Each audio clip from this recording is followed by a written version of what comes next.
এইখন বাগান 1939ত মোৰ ককা দেউতাই কিনিছিলে আৰু এইখন বাগান লাহে লাহে আজি যোনটো অৱস্থা পালেহি সকলো সহায়ত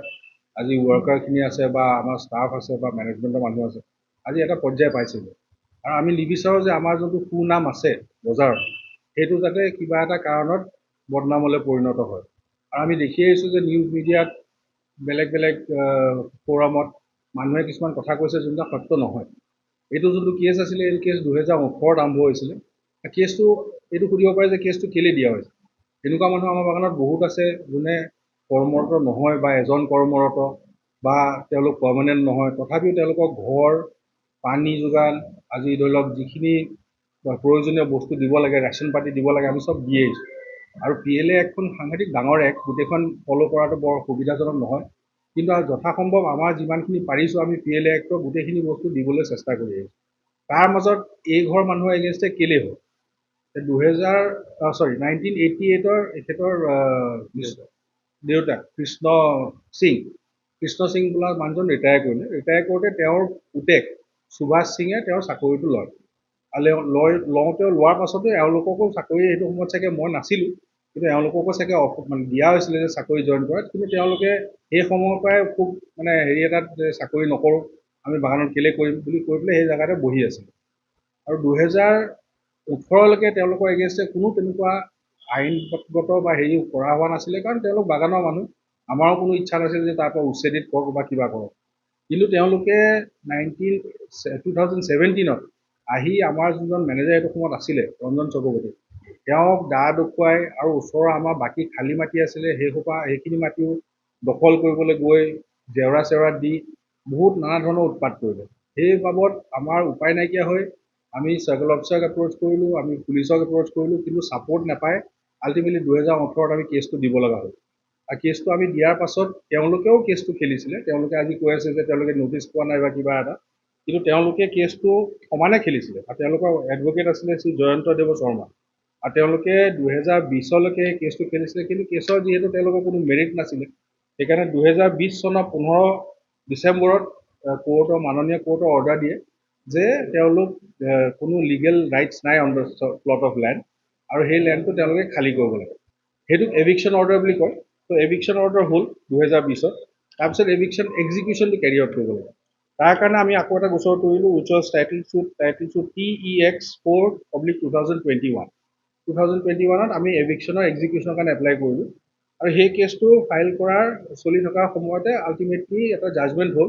যে এক্সিকিউশ্যনটো এক্সিকিউট কৰিব লাগে। আৰু সেই মৰ্মে 25/8/2023 আজি 2 বছৰ আগত কোৰ্টৰ অৰ্ডাৰ অনুসৰি আমাৰ পুলিচ পাৰ্টি, আমাৰ মাননীয় কোৰ্টৰ জুডিচিয়েল পাৰ্টি সকলো গৈ এভিকশ্যন ড্ৰাইভ কৰিবলৈ চেষ্টা কৰে, কিন্তু তেওঁলোকে বাধা প্ৰদান কৰাত আৰু পুলিচ ফ'ৰ্চ কম থকা বাবদ আৰু জুডিচিয়েল ষ্টাফো কম থকাৰ বাবদ এক্সিকিউশ্যনটো এক্সিকিউট নহয়। আৰু নোহোৱাৰ পাছত তেওঁলোকক আকৌ যোনকেইজন মানে মণ্ডল আছিলে বা হেৰি কানুনগো আছিলে, তেওঁলোকে পিছত আকৌ আহি পেলাই তেওঁলোকক আমিও ৰিকুৱেষ্ট কৰিলোঁ যে যদি কিবা ছেটেলমেণ্টত আহে তেতিয়া ছেটেলমেণ্ট, তেওঁলোকে কিন্তু উপায় দাং মাৰি সদায় কয় যে না আমি মাটি নেৰোঁ। তেতিয়া তেওঁলোকে যেতিয়া এই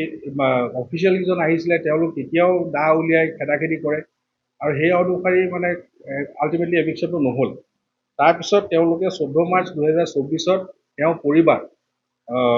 ববি সিং তেওঁ এটা কেছ ফাইল কৰে, কেছ নম্বৰ 12/2024, মিছলিনিয়াছ কেছ, যোনটো একেটা কোৰ্টে ফাইল কৰিলে। সেইটো আমি আমাৰ উকিলে সেইটো কেছ তেওঁলোকৰ লগত খেলি কোৰ্টে কেছটো ডিছমিছ কৰিলে because there was no' ground for the case. আৰু এভিকশ্যন কৰা হ'ল। এভিকশ্যন কৰাৰ পাছত তেওঁলোকৰ বস্তুখিনি তেওঁলোকৰ ছাইডতে তেওঁ ভায়েক এজন থাকে, তেওঁ ঘৰত শ্বিফ্ট কৰিলে, কৰাৰ পাছত এভিকশ্যন কৰা হৈছে। ইনফেক্ট আমি as per the court order plus on humanitarian grounds তেওঁৰ ঘৰৰ মুখত এটা মন্দিৰ আছিলে যোনটো আমি এভিকশ্যন কৰা নাই, যদিও কোৰ্টে কৈছে যে that also' should be demolished, but we believe that we should give proper recognition to the religion and the religious rights of a person. সেইকাৰণে আমি মন্দিৰটো যেনে ভাৱত আছিলে সেই ভাৱতে আমি এৰি থৈ আহিছোঁ। এতিয়ালৈকে আজি এই মন্দিৰটো খাৰা আছে, আমি মন্দিৰটো ডিষ্টাৰ্ব কৰা নাই, কাৰণ সেইটো প্লেচ অফ ৱৰ্শ্বিপ হয় না। We believe that almighty is there for everyone. আৰু আমাৰ কথাটো হৈছে যে আমি কেতিয়াও কাৰোৰ লগত কোনো বিবাদ বা কোনো বাগানৰ বেলেগ মানুহৰ লগত কৰা নাই। এখেতৰ লগত এই বাবতে হৈছিলে যে তেওঁ নিজে কাজিয়া পেচাল কৰি আমাৰ বেলেগ মাটিত দখল কৰিবলৈ চেষ্টা কৰিছে আৰু তেওঁ যোনে যায় তেওঁকে দা উলিয়াই ধমক দিয়ে আমাৰ মানুহকো দিয়ে আমাকো দিয়ে আৰু তেওঁলোকক কেইবাবাৰো অফিচলৈ মাতি অনা হৈছিলে যে আপোনালোকে এটা কাম কৰিলে হয় যে আপোনালোকে কোনোবা এজনে যদি এমপ্লয়মেণ্ট লয় in the garden then also' we can reconsider that as an employee you are entitled to a plot of land আৰু যিটো বিল্ডিং তাৰপিছত কোৰ্টৰ অৰ্ডাৰ হোৱাৰ পাছত এভিকশ্যন অৰ্ডাৰ হোৱাৰ পাছত কোৰ্টে ক্লিয়াৰ ইনষ্ট্ৰাকশ্যন দিছিলে দেট দেৰ শুড বি ন' কনষ্ট্ৰাকশ্যন তেওঁলোকে এটা RCC ঘৰ পকী ঘৰৰ মুখত in complete difference of the court order তেওঁলোকে সাজিলে আৰু সাজাৰ পাছত তেওঁলোকে পিছত ডেমলিশ্যনৰ সময়তো কৈছিলে যে এইটো ঘৰ আপোনালোকে ভাঙিব নোৱাৰে বাট কোৰ্ট অৰ্ডাৰ থকাৰ কাৰণে ডেমলিশ্যন হ'ল আৰু আমাৰ কোনো তেনেকুৱা চিন্তাধাৰা নাই যে আজি আমি out of fear or out of shame মানে হেৰি আমি এইটো প্ৰেছ মিট পাতিছোঁ আমি এইকাৰণে পাতিছোঁ যে যাতে মিডিয়া হাউচবিলাক যাতে ফলছ নিউজ শুনি আমাৰ যোনটো ইমেজ আছে সেই ইমেজটো যাতে আণ্ডাৰষ্টেণ্ড কৰে যে আমি এখন বাগান যোনখন আজি বহুত যুগৰ পৰা আজি ধৰি লওক মই যোনটো পৰিয়ালৰ পৰা আহোঁ সেই পৰিয়ালৰ এটা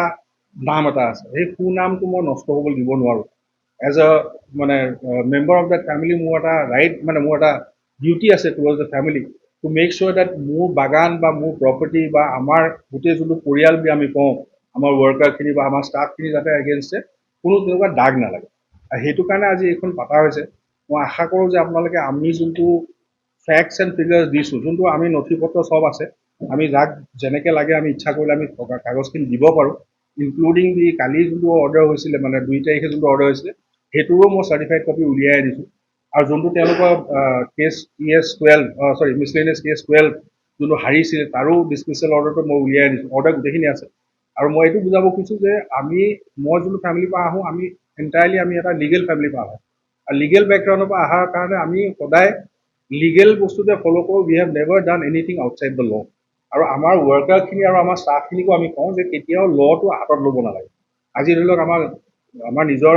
বাগানৰ মানুহখিনিও উত্তেজিত হৈ আছে যে এনেকৈ কৰিছে অমুক কৰিছে আমাৰ বাগানৰ কথা এনেকৈ কৰিছে তাহাঁতিও এটা উত্তেজিত আমি কওঁ যে নহয় law will take its own course let law take its own course and we are very sure that with the support of the media and with the support of all you people আমি justice পাম আমি already justice এটা প্ৰকাৰৰ পাইছোঁ আমি বিচাৰোঁ যে এইটো আৰু যাতে আমাৰ সুনাম যোনটো আছে বজাৰত বা মানুহৰ মাজত আমাৰ যোনটো ভাল এটা ধাৰণা আছে আজি বাহনী বুলিলে মই গৰ্বৰে ক'ব পাৰোঁ যে মই বাহনী বাগানৰ বুলি সেই যাতে সেই নামটো থাকি যায় and it should not be মিছএলাইন because of certain people who are তেওঁ এতিয়া ধৰক ইমান দিন কেছ খেলিলে তেওঁ আগৰ পৰা তেওঁ ঘন সিং আছিলে নামটো তেওঁ ঘৈণীয়েকেও ববী সিং বুলি কেছ ফাইল কৰিছে এতিয়া যেতিয়া ইনচিডেণ্টটো হ'ল তেওঁ লাহেকৈ কৈ দিলে যে তেওঁ তাঁতি এতিয়া তেওঁ সিংটো তাঁতি সলোৱাটো আই ডোণ্ট থিংক আজি ধৰি লওক আমাৰ পৰিয়ালৰ টাইটেল ফুকন আমি একচুৱেলি তামুলী ফুকন আমাৰ ৰজাই দিয়া উপাধি আজি তামুলী ফুকন হোৱাটো মোৰ গৰ্ব মই কেতিয়াও সলাই নিদিওঁ মোৰ টাইটেলটো তো তেওঁলোকেও সেইটো মই ফিল কৰোঁ যে তেওঁ যদি সিং আছিলে তেওঁ সিং হিচাপে খেলিব লাগিছিল তেওঁ কেলৈ আকৌ তাঁতি হ'ব লাগে জাষ্ট টু গেট মানে sentimental value and just to get the support যে তেওঁ মানে বাকী ছাপৰ্ট ল'বলৈ কিন্তু মোৰ হাতত আমাৰ বাগানটো তেনেকুৱা 400 মানুহ আছে মোৰ দেন ডেট আছে ইমান পৰিয়াল আছে কোনেওতো ক'ব নোৱাৰে যে মই কাৰোবাক ভেদভাৱ কৰিছোঁ বা কোনোবাক মই শোষণ কৰিছোঁ চ' সেইকাৰণে আমাৰ যোনটো গুডউইল আছে সেইটো বচাবৰ কাৰণে আজি এই প্ৰেছ মিটটো পতা হৈছে আৰু আশা কৰোঁ আপোনালোকে আমাক ছাপৰ্টটো দিব যিকোনো খবৰৰ বাবে যোগাযোগ কৰক 7099017330 লগতে 7099017110 নম্বৰত